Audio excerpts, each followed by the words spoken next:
नमस्ते दोस्तों। कल 27 नवंबर था, गुरु नानक जयंती। तो गुरु नानक देव के बारे में कुछ महत्वपूर्ण विचार को हम लोग साझा कर लेते हैं। जैसे उनका कहना था, कठिनाइयों से भरी इस दुनिया में जिसे अपने आप पर भरोसा होता है वही विजेता कहलाता है। यहाँ पे ये आप सभी स्टूडेंट्स पे भी लागू होता है, क्योंकि जब तक आपको खुद पे भरोसा नहीं होगा आप कोई भी प्रिपरेशन अच्छे तरीके से नहीं कर पाएंगे। ठीक है, तो इसी के लिए सबसे पहले खुद पे भरोसा रखना सीखिए। पहले सेल्फ इवेल्युएट कीजिए खुद को, उसके बाद जो समस्याएं होगी उसका खुद ही निदान ढूंढिए, तब ज्यादा बेहतर हो पाएंगे आप अपने भविष्य के निर्माण के लिए। ठीक है, तो आइए इसी विचार के साथ हम लोग आज का डिस्कशन शुरू करते हैं। आज का डेट है 28 नवंबर 2023 और अभी हम डिस्कस करेंगे द हिंदू के कुछ इंपॉर्टेंट आर्टिकल्स हिंदी में। सबसे पहले हम लोग डिस्कस करेंगे गुरु नानक जयंती में गुरु नानक देव जी के बारे में, उनका क्या क्या योगदान रहा समाज में, किस तरह वो कुरीतियों और जो महिमा मंडन होती है किसी विशेष जाति और धर्म का, उससे ऊपर उठने की बात की गई थी। और उसमें उन्होंने कहा था कि सभी व्यक्ति जो इस दुनिया में हैं वो एक समान है। ठीक है, उन्होंने कहा था कि समाज में व्याप्त आडंबरों, पाखंडों और कुरीतियों का भी कड़ा विरोध किया था।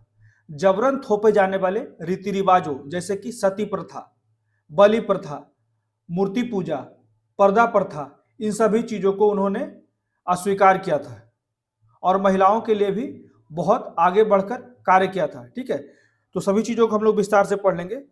अगला आर्टिकल है, भारतीय निर्वाचन आयोग ने तेलंगाना किसान सहायता योजना को रोक दिया है। तो इसको क्यों रोका गया है इसके बारे में भी हम लोग विस्तार से पढ़ लेंगे। तो तेलंगाना सरकार ने रायथू बंधु योजना की शुरुआत की थी। इसमें मुख्यतः जो है किसानों को 5,000 रुपये प्रति फसल, ठीक है, या फिर सीजन भी कह सकते हैं, तो वर्ष में 2 बार दिया जाता था 5,000 रुपये। तो इसी को इस बार दिया जाने लगा, तो इलेक्शन कमीशन ऑफ इंडिया ने, निर्वाचन आयोग ने इस पर रोक लगा दी। कहा गया कि ये कहीं ना कहीं जो है ये राजनीतिक लाभांश से प्रेरित है। ये योजना जो अभी सरकार के द्वारा 5,000 रुपये डायरेक्ट बेनिफिट के द्वारा किसानों को दिए जा रहे हैं। और मुख्यतः ये जो दिया जाता था रायथू बंधु योजना के तहत 5,000 रुपये, मुख्यतः ये जो योजना शुरू किया गया था, किसान जो ऋणग्रस्तता के कारण ज्यादा पीड़ित हो जाते थे, जो बड़े बड़े साहूकारों से बहुत बड़ी मात्रा में कर्ज लेते थे और कर्ज में निरंतर दबते जाते थे, इसी के लिए तेलंगाना सरकार द्वारा रायथू बंधु योजना शुरू की गई, जिससे कि किसानों का जो फसल लगाने के क्रम में जो पैसे की आवश्यकता होती है उसकी पूर्ति हो सके। ठीक है, तो इसको हम लोग विस्तार से पढ़ेंगे। और इसको रोक क्यों लगाया गया है, क्योंकि अभी हाल ही में प्रधानमंत्री ने किसान सम्मान निधि योजना एक किस्त जारी किया है। ठीक है, किसान सम्मान निधि योजना में 6,000 रुपये प्रति वर्ष दिए जाते हैं, 3 बार करके 4-4 महीने में 2-2 हज़ार रुपये। तो इस बार 2,000 रुपये डाले गए हैं और वो किस समय डाला गया है, 15 नवंबर को, जब जनजातीय गौरव दिवस मनाया जा रहा था झारखंड में। ठीक है, तो वो भी तो कहीं ना कहीं प्रेरित था पॉलिटिक्स से, तो इसी पे विवाद शुरू हो गया है। ठीक है, तो इसको हम लोग दोनों को विस्तार से पढ़ लेंगे और दोनों में क्या क्या अंतर है। कहा जाता है कि रायतू बंधु योजना जो है तेलंगाना सरकार ने शुरू किया है, ये छाया प्रति है, मतलब फोटो कॉपी है किसान सम्मान निधि योजना का। तो फिर जब वो लागू हो सकता है तो ये लागू क्यों नहीं हो सकता है।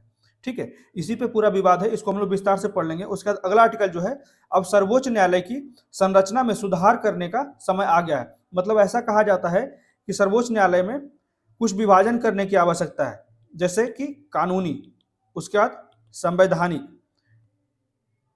उसके बाद अपीलीय। तो ये सारी चीजों को हम लोग विस्तार से पढ़ लेंगे कि क्या क्या आवश्यकता है और किसके किसके रिकमेंडेशन है। ठीक, उसके बाद अगला आर्टिकल जो है, भुजबल का कहना है कि मराठों को कुणबी प्रमाण पत्र जारी नहीं करना चाहिए। तो इसमें मुख्यतः जो है हम लोग पढ़ेंगे कि कुणबी कौन सी जाति हैं, और ये पहले जो थे हैदराबाद प्रोविंस में आते थे। तो कुणबी प्रमाण पत्र उन्हीं को दिया जाएगा जो 1967 में जिसके पास निजाम द्वारा दिया गया प्रमाण पत्र है। ठीक है, ऐसे उन लोगों को कुणबी नहीं माना जाएगा जिनके पास प्रमाण पत्र नहीं है।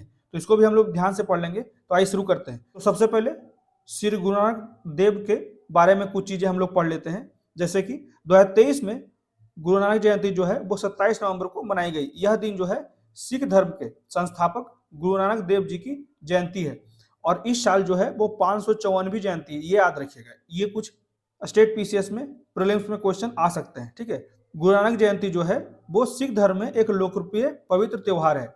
यह पहले सिख गुरु और सिंधी समुदाय के गुरु के जन्म का जश्न मनाया जाता है। मुख्यतः यह जो है वो कार्तिक पूर्णिमा के समय मनाया जाता है। तो इनके बारे में कुछ चीजें जान लेते हैं। तो गुरु नानक देव का जन्म जो हुआ था वो 15 अप्रैल 1469 को हुआ था। उनके पिता जो थे तालवंडी गांव में अकाउंटेंट थे।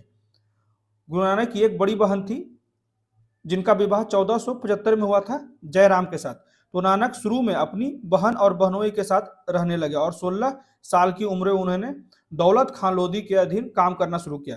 24 सितंबर को गुरु नानक देव का विवाह हुआ था। यह नाम याद रखिएगा, माता सुलकनी से। ठीक है। नानक सिख धर्म के संस्थापक थे। आस्था, सामाजिक न्याय के लिए प्रयास, ईमानदारी, आचरण और सभी के लिए समृद्ध सिख धर्म के कुछ अंतिम सिद्धांत थे। सिख समुदाय आज गुरु नानक के अपने समुदाय की सर्वोच्च शक्ति के रूप में पूजते हैं। गुरु नानक द्वारा 974 भजनों का आयोजन किया गया था। तो गुरु नानक जयंती कैसे मनाई जाती है? तो गुरु नानक जयंती जो है वो 3 दिवसीय त्योहार होता है जिसे हर्षोल्लास के साथ मनाया जाता है। उसके बाद गुरुद्वारा में अखंड पाठ का आयोजन होता है और अखंड पाठ एक ऐसी प्रथा है जिसमें सिख समुदाय की आध्यात्मिक पुस्तक को लगातार 48 घंटे तक पढ़ा जाता है। ये याद रखिएगा पॉइंट, लगातार 48 घंटे तक पढ़ा जाता है। ये कभी कभी आर्ट एंड कल्चर में भी पूछा जा सकता है।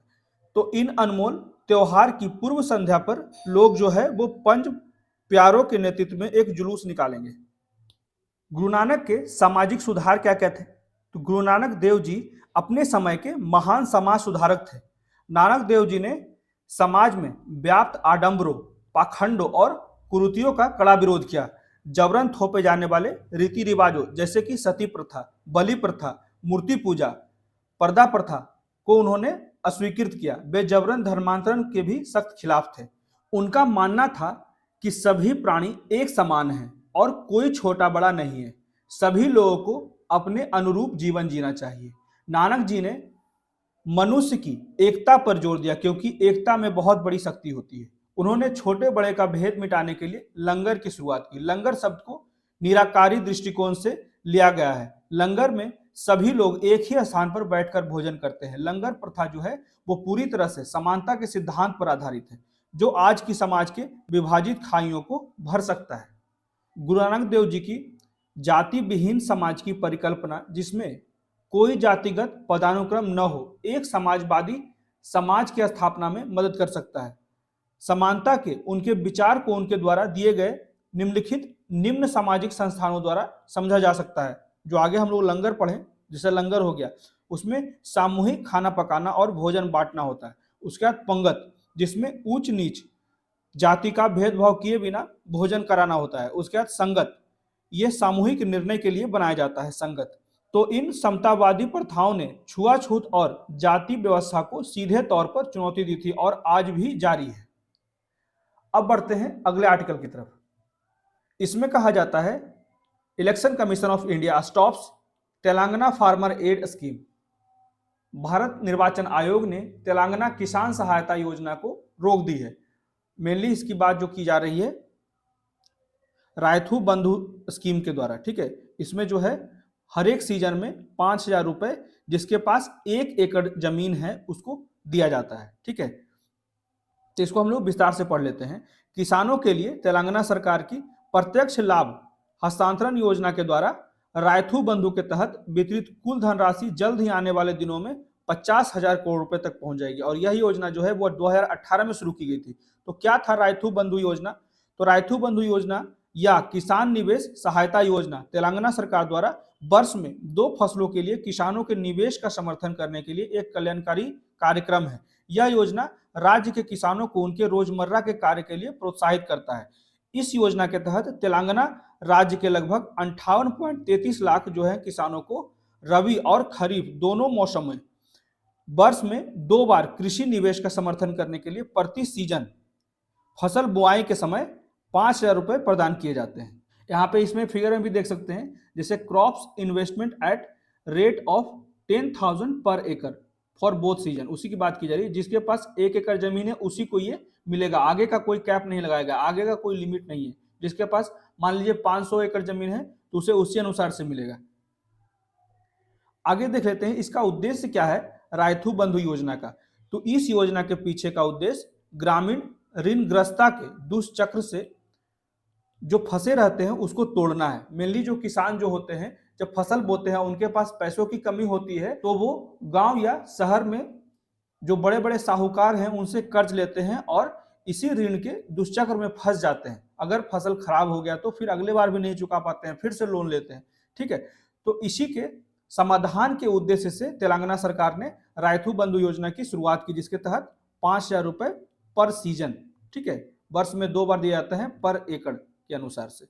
तो रायथू बंधु योजना के तहत कौन पात्र है, मतलब कि कौन एलिजिबल है किसान लेने के लिए। तो योजना के तहत आवेदन करने और कटौती करने के लिए किसान को तेलंगाना राज्य का निवासी होना चाहिए और उसके पास खेती की जमीन होनी चाहिए। यह योजना छोटे और सीमांत किसानों के लिए लागू है। हालांकि वाणिज्यिक किसानों को इस योजना से बाहर रखा गया है, कॉमर्शियल जो फार्मिंग होती है उसको बाहर रखा गया है। साथ ही जो किसान किराए पर जमीन लेकर खेती करते हैं उन्हें भी इस योजना से बाहर रखा गया है। वर्तमान में तेलंगाना में 8 लाख से अधिक किसान रायथू बंधु योजना का लाभ उठा रहे हैं। इसका महत्व क्या है, तो राज्य सरकार फसल सीजन की शुरुआत में प्रत्यक्ष लाभ हस्तांतरण के माध्यम से भूमि मालिक किसानों को वित्तीय सहायता प्रदान करती है ताकि वे प्रारंभिक निवेश जागरूकता का ख्याल रख सके और कर्ज के जाल में न फंस सके। इससे किसानों में आत्मविश्वास पैदा होता है और उत्पादकता और आय बढ़ती है और ग्रामीण ऋणग्रस्तता का चक्र टूटता है। इसकी तुलना जो है वो पीएम किसान योजना मतलब कि प्रधानमंत्री किसान सम्मान निधि योजना से की जाती है। और ये किस तरह की जाती है, तो राज्य सरकार ने अक्सर कहा है कि केंद्र की पीएम किसान मतलब कि प्रधानमंत्री किसान सम्मान निधि योजना जो है वो रायथू बंधु की प्रतिलिपि है। तेलंगाना सरकार का दावा है कि उसकी यह योजना जो है पीएम किसान से कहीं बेहतर है, परंतु अभी वर्तमान समय में जो है इलेक्शन कमीशन, इसी का जो मुद्दा है, इलेक्शन कमीशन ने प्रधानमंत्री किसान योजना को पास कर दिया है। और वहीं जो तेलंगाना सरकार के द्वारा रायथू योजना चलाया गया, रायथू बंधु योजना, उसे रोक लगा दिया गया। तो यहाँ पे कहीं ना कहीं पक्षपात दिखाई देता है, क्योंकि अभी हाल ही में 15 नवंबर को प्रधानमंत्री ने जनजातीय गौरव दिवस के उपलक्ष्य पे 2,000 रुपए किसान सम्मान निधि के तौर पे दिया है सभी किसानों को। और अभी वही तेलंगाना सरकार के द्वारा जारी किया गया। तो कहा गया कि विधानसभा का चुनाव है तो ये कहीं ना कहीं जो राजनीति से प्रेरित है, तो इसीलिए इसे model of code of conduct के वायलेशन के लिए इसे रोक दिया गया, इस योजना के लाभ प्राप्त करने के लिए। आगे कहा जाता है इन दोनों में क्या क्या अंतर है, रायथू बंधु योजना और प्रधानमंत्री किसान सम्मान निधि योजना में क्या अंतर है। तो रायथू बंधु प्रत्येक एकड़ जमीन के लिए अनुमानित इनपुट व्यय पर आधारित होता है और किसान के स्वामित्व वाली एकड़ की संख्या पर कोई प्रतिबंध नहीं है, ठीक है, ऊपर में कोई भी कैप नहीं है। और प्रधानमंत्री किसान सम्मान योजना जो है वो केवल परिवारों को सहायता प्रदान करता है, कृषि इकाइयों को नहीं। तो आलोचना क्या है कि रायथू बंधु योजना भी कई तौर पर आलोचनाओं से घिरा हुआ है, जिसमें प्रमुख योजना है जो भूमिहीन किसान है या फिर जो किराए पे बटाई पे लेके कार्य करते हैं या पट्टे पे लेके कार्य करते हैं, किसानों को इसका लाभ नहीं मिल पाता। ये दुर्दशा को नजरअंदाज किया गया है तेलंगाना सरकार के द्वारा, तो इसकी ये आलोचना भी याद रखिएगा, ठीक है। अब पढ़ लेते हैं कि प्रधानमंत्री किसान सम्मान योजना के बारे में। इसकी शुरुआत हुई थी 24 फरवरी 2019 को। तो इसका वित्तीय लाभ क्या है कि हर 4 महीने में, मतलब कि 12 माह में 6,000, ठीक है, तो हर 4 महीने में 3 समान किस्तों में 6,000 रुपए दिए जाते हैं, 2-2 हजार करके, ठीक है, प्रत्येक वर्ष दिए जाते हैं। और वित्तीय लाभ जो होता है वो प्रत्यक्ष लाभ हस्तांतरण मोड के माध्यम से देश भर के किसान परिवारों के बैंक खातों में स्थानांतरित किए जाते हैं। योजना का जो दायरा है, यह योजना शुरू में 2 हेक्टेयर तक भूमि वाले छोटे और सीमांत किसानों के लिए थी, लेकिन योजना का दायरा सभी भूमिधार किसानों को कवर करने के लिए बढ़ा दिया गया। शुरुआत में 2 एकड़ के लिए था, बाद में इसे बढ़ा दिया गया। अब वित्त पोषण और कार्यान्वयन की बात की जाए तो यह भारत सरकार से 100% वित्त पोषण के साथ यह एक केंद्रीय क्षेत्र की योजना है, ठीक है, सेंट्रली सेक्टर्ड स्कीम है। इसे कृषि एवं किसान कल्याण मंत्रालय द्वारा क्रियान्वित किया जाता है। यह भी याद रखिएगा, कृषि एवं किसान कल्याण मंत्रालय द्वारा क्रियान्वित किया जाता है प्रधानमंत्री किसान सम्मान निधि योजना। इसका उद्देश्य क्या है प्रधानमंत्री किसान सम्मान निधि योजना का, तो प्रत्येक फसल चक्र के अंत में प्रत्याशित कृषि आय के अनुरूप उचित फसल स्वास्थ्य और उचित पैदावार सुनिश्चित करने के लिए विभिन्न आदानों की खरीद में छोटे और सीमांत किसानों की वित्तीय जरूरतों को पूरा करता है। ऐसे खर्च को पूरा करने के लिए उन्हें साहूकारों के चंगुल में फंसने से बचाया जाता है और खेती की गतिविधियों में उनकी निरंतरता को सुनिश्चित करने के लिए यह स्कीम चलाया गया है। जो लगभग दोनों ही सेम है, बस दोनों के थोड़े थोड़े क्राइटेरिया में चेंजेज है। ठीक है, वहां 1 एकड़ से कम वाले को नहीं दिया जाता है, यहाँ पे ऐसा कोई कैप नहीं लगाया गया।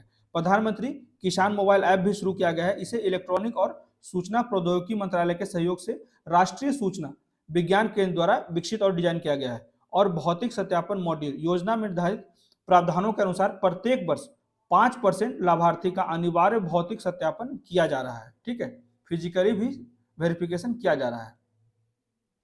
तो ये था दोनों में अंतर, इसलिए ये विवाद है जो अभी हमारा भारत का निर्वाचन आयोग जो है वो तेलंगाना सरकार का योजना को रोक दिया है। यहाँ पे कहा जा रहा है कि ये राजनीति के कारण कोड ऑफ कंडक्ट का वायलेशन हो रहा है, परंतु वहाँ पे प्रधानमंत्री ने जो लागू किया उसे वायलेशन नहीं हो रहा है, इसलिए यहाँ पे तेलंगाना सरकार के द्वारा विरोध किया जा रहा है। अब बढ़ते हैं अगले आर्टिकल की तरफ। यहाँ पे कहा जाता है it's time to revamp the structure of the supreme court. अब सर्वोच्च न्यायालय की संरचना में सुधार करने का समय आ गया है। यहाँ पे बहुत सी बातें की जा रही है, बहुत ज्यादा केस पेंडिंग रहते हैं, तो यहाँ पे कहा जाता है सुप्रीम कोर्ट के लिए कि सुप्रीम कोर्ट के पास बहुत से अधिकार है, चाहे वो संवैधानिक हो, अपीलीय हो, या फिर राज्यों और केंद्र के बीच विवाद हो, या फिर प्रेसिडेंट के चुनाव से संबंधित कोई विवाद हो। ये कुछ चीजें जो है वो सुप्रीम कोर्ट के लिए सबसे महत्वपूर्ण है, परंतु वर्तमान समय में जो कानून का विवाद होता है या हाई कोर्ट का कोई केस फंसा होता है तो उसी में लगा रह जाता है। तो इसी को हम लोग विस्तार से पढ़ लेते हैं। तो यहाँ पे कहा जाता है कि एक अलग संविधान पीठ पर चर्चा की जा रही है। मार्च 1984 में यहाँ पे कौन कौन से रिकमेंडेशन किए गए हैं कि जल्द से जल्द सर्वोच्च न्यायालय का विभाजन किया जाना चाहिए, रीजनल बनाना चाहिए, और भी चीजें अलग अलग करने की बात की गई। जैसे कि भारत के 10वें विधि आयोग ने प्रस्ताव किया कि सर्वोच्च न्यायालय को 2 प्रभागों में विभाजित किया जाना चाहिए, एक संवैधानिक कार्य को देखे और दूसरा जो है वो कानूनी प्रभाग को देखे। प्रस्ताव में कहा गया कि केवल संवैधानिक कानून से संबंधित मुद्दों को प्रस्तावित संवैधानिक प्रभाव में ही लाया जाए। इसे दोहराते हुए 11वें विधि आयोग ने 1988 में कहा कि सर्वोच्च न्यायालय को विभिन्न भागों में विभाजित करने से न्याय जो है वो अधिक व्यापक रूप से उपलब्ध होगा। ठीक है, ज्यादा से ज्यादा केस सॉल्व होंगे, सिर्फ जजों के बढ़ाने से केस सॉल्व नहीं होंगे, उसको एक सही तरीके से सिस्टमैटिक ढंग से बांटने की आवश्यकता है, जिससे जो कार्य प्रणाली हो वो विभाजित हो जाए। और जितने भी कोर्ट में लोग आते हैं अपनी आवश्यकताओं की पूर्ति के लिए, तो बाद कार्यों को भुगतान करने वाली फीस में भी काफी कमी आएगी। तो यह बताया गया कि शीर्ष अदालत में अपीलों में ज्यादातर उच्च न्यायालयों के मामले शामिल होते हैं जो सर्वोच्च न्यायालय के करीब होते हैं, यानी कि पंजाब और हरियाणा उच्च न्यायालय, उसके बाद जितने भी आसपास में उच्च न्यायालय हैं उनके भी बहुत से जो पेंडिंग केसेज होते हैं वो भी सुप्रीम कोर्ट में आते हैं। जैसे पंजाब और हरियाणा उच्च न्यायालय हो गया, इलाहाबाद उच्च न्यायालय हो गया, उसके बाद दिल्ली उच्च न्यायालय हो गया, तो इनकी अपीलें जो है मामले का बड़ा हिस्सा होती है। जबकि शीर्ष अदालत से दूर की अदालतों में पहुंच और लागत दोनों की कठिनाइयों का कारण कम अपील होता है, तो इसे रीजनल अपील ऑफिस बनाने की बात की जा रही है। ठीक है, अलग संविधान पीठ पर चर्चा करने के लिए इससे पहले बिहार लीगल सपोर्ट सोसाइटी बनाम भारत के मुख्य न्यायाधीश 1986 में सुप्रीम कोर्ट ने कहा कि एक राष्ट्रीय अपीलीय न्यायालय स्थापित करना वांछनीय था जो विशेष अनुमति याचिकाओं पर विचार करने में सक्षम होगा। इससे सुप्रीम कोर्ट को केवल संवैधानिक और सार्वजनिक कानून से संबंधित प्रश्नों पर विचार करने की अनुमति मिल जाएगी। उसके बाद न्यायालय को अधिक सुलभ बनाने की दिशा में एक और कदम के रूप में कि विधि आयोग की 229वीं रिपोर्ट जो 2009 ने गैर संवैधानिक मुद्दों की सुनवाई के लिए दिल्ली, चेन्नई या हैदराबाद, कोलकाता और मुंबई में 4 क्षेत्रीय पीठें स्थापित करने की सिफारिश की गई। ये भी पॉइंट ध्यान रखिएगा। इसने 4 क्षेत्रीय पीठों में प्रत्येक क्षेत्र से 6 न्यायाधीशों को अपीलीय जिम्मेदारी लेने की सिफारिश की। नई दिल्ली में एक संविधान पीठ नियमित आधार पर काम करती है और गैर संवैधानिक मामलों के भारी जो पेंडिंग केसेज हैं बैकलॉग को क्षेत्रीय पीठों के बीच विभाजित करके सुप्रीम कोर्ट ने कहा कि संवैधानिक मुद्दों और राष्ट्रीय महत्व के अन्य मुद्दों को प्रतिदिन के आधार पर निपटाया जा सकता है, जिससे कि हमारा जो पेंडिंग केसेज है वो कम हो जाएगा। तो इसको देख लेते हैं कि औपनिवेशिक काल में जब ब्रिटेन का यहाँ पे शासन था उस समय क्या था परिदृश्य। तो 3 सर्वोच्च न्यायालय थे, बॉम्बे, कलकत्ता और मद्रास। 1861 के भारतीय उच्च न्यायालय अधिनियम ने अलग अलग क्षेत्रों के लिए सर्वोच्च न्यायालय को उच्च न्यायालय से बदल दिया गया। भारत सरकार अधिनियम 1935 ने प्रीवी काउंसिल और उच्च न्यायालयों के लिए एक अपीलीय निकाय के रूप में भारत के संघीय न्यायालय का निर्माण किया। तो भारत ने 1949 में संविधान की मंजूरी के बाद सर्वोच्च न्यायालय, जैसा हम जानते हैं कि स्थापना 28 जनवरी 1950 को संविधान के अनुच्छेद 124 के तहत किया गया। भारत के एक स्वतंत्र लोकतांत्रिक गणराज्य बनने के 2 दिन बाद ही किया गया था और यह अनुच्छेद 130 के परिणाम स्वरूप दिल्ली में अस्तित्व में आया। अब देख लेते हैं यह जो अत्यधिक बोझ है अभी वर्तमान में सुप्रीम कोर्ट पे, उसका क्या निदान है। तो आज का सर्वोच्च न्यायालय प्रत्येक वर्ष 5 या अधिक न्यायाधीशों की संविधान पीठों के माध्यम से लगभग 8 से 10 निर्णय जारी करता है। यह मुख्य रूप से अपीलीय अदालत के रूप में कार्य करता है। तो 2022 में जारी किए गए 1263 फैसले में से केवल 4 संविधान पीठ द्वारा जारी किया गया। ठीक है, क्योंकि वे लोग ज्यादातर सामान्य केसेस में ही उलझे रहते हैं। सर्वोच्च न्यायालय केंद्र और राज्यों के साथ साथ 2 या 2 से अधिक राज्यों के बीच मामलों की सुनवाई करता है। उसके बाद दीवानी और आपराधिक अपील पर भी यहाँ पे सुनवाई करता है और राष्ट्रपति को कानूनी और तथ्यात्मक सलाह प्रदान करता है। कोई भी व्यक्ति यदि यह समझता है कि उसके मूल अधिकारों का उल्लंघन हुआ है तो वह तुरंत सर्वोच्च न्यायालय जाता है।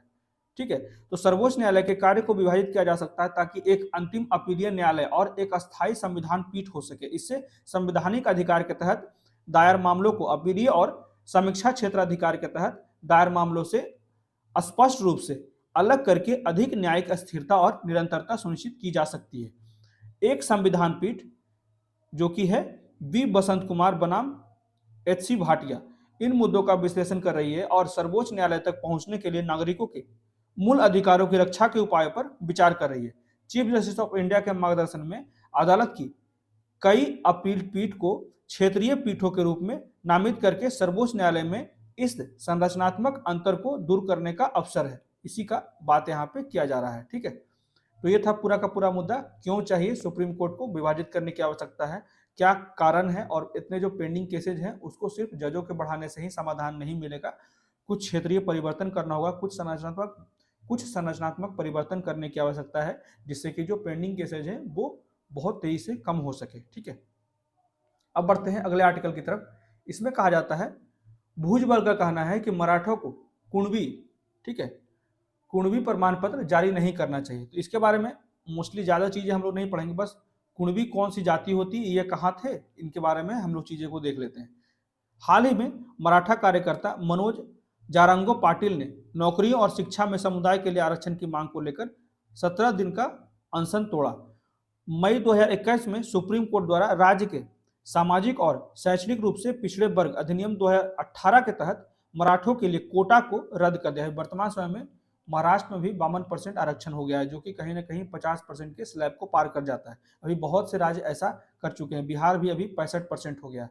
ठीक है, तो मराठा चाहते हैं कि उनकी पहचान कुणबी के रूप में की जाए, जिससे उन्हें अन्य पिछड़ा वर्ग ओबीसी के लिए कोटा के तहत लाभ मिल सके। तो यहाँ पे इनका जो कहना है कि नहीं मिलना चाहिए, इसका मुख्य कारण है, देखिए यहाँ पे क्लियर कहा जाता है कि जो कुणबी प्रमाण पत्र जारी करने पर रोक लगाने की बात की गई है, तो उनका उचित जांच करने की, इनका कहना है कि बहुत से लोग जो हैं वो कुणबी प्रमाण पत्र, कुणबी जाति का प्रमाण पत्र बनवा रहे हैं, वो भी फर्जी सर्टिफिकेट के द्वारा। ठीक है, तो यहाँ पे क्लियर कहा जाता है जांच के बिना ऐसे प्रमाण पत्र प्राप्त करने वाले मराठों की संख्या बहुत तेजी से अतार्किक रूप से बढ़ रही है। तो कुणबी कौन है? तो कुणबी जो है वो कृषि से जुड़ा समुदाय है, को मराठा में ओबीसी श्रेणी के अंतर्गत वर्गीकृत किया गया है। जब मराठवाड़ा हैदराबाद प्रांत का हिस्सा था तब इस क्षेत्र के समुदाय थे। सबसे पहले जब मराठवाड़ा जो हैदराबाद के अंदर आता था तो उस समय जो था वह समुदाय को कुणबी मतलब किसान समुदाय के रूप में गिना जाता था। उसके बाद मराठवाड़ा क्षेत्र के जब महाराष्ट्र का हिस्सा बन गया तो समुदाय को मराठा के रूप में गिना जाने लगा। 1967 में पंजाब राव देशमुख ने विदर्भ क्षेत्र के मराठों के लिए ओबीसी दर्जे की मांग की, तो 2004 में महाराष्ट्र सरकार ने उस क्षेत्र के मराठों को कुणबी का दर्जा देते हुए एक सरकारी प्रस्ताव मतलब गवर्नमेंट ऑर्डर जारी किया। तो कुणबी जाति प्रमाण पत्र के लिए प्रावधान क्या किया गया, तो महाराष्ट्र सरकार ने मराठवाड़ा के मराठों को कुणबी जाति प्रमाण पत्र जारी करने की मंजूरी दे दी, जिसके पास यहाँ पे ये पॉइंट याद रखिएगा, निजाम युग के दस्तावेज 1967 के निजाम युग के दस्तावेज होंगे, उन्हें ही कुणबी के रूप में स्वीकार किया जाएगा। उद्देश्य है मराठों को कुणबी जाति प्रमाण पत्र प्रदान करने का तात्पर्य है उन्हें ओबीसी के रूप में वर्गीकृत करना, और जिससे कि ओबीसी को प्रदान किए जाने वाले आरक्षणों को लाभ पहुंचता है उन लोगों को। तो ये थे कुछ इंपॉर्टेंट आर्टिकल जो आज के द हिंदू के न्यूज़पेपर में थे। कैसा लगा प्लीज मुझे कमेंट करके बताएं और मेरे वीडियो को ज्यादा से ज्यादा लाइक करें, शेयर करें और कमेंट करें।